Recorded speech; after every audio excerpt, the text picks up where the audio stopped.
আপনি কি জানেন কিছু দোয়া আছে যেগুলো মুখে বললে কবুল হয় না, কিন্তু তাহাজ্জুদের সেজদায় বললে আল্লাহ না করে না। রমজান আসছে, আপনি অনেক আমল করবেন, কিন্তু শুনুন, একটা আমল আছে যেটা আপনার জীবনের সবচেয়ে বড় দুঃখকে মুছে দিতে পারে। এভাবে তাহাজ্জুদ পড়ুন।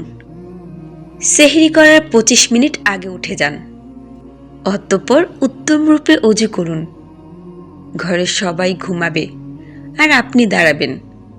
তারপর 2 রাকাত নামাজ, লম্বা সিজদা করবেন আর বলবেন, ইয়া রহমান, আপনি ছাড়া তো আমার কেউ নেই, এই রমজানে আমাকে খালি হাতে ফেরাবেন না।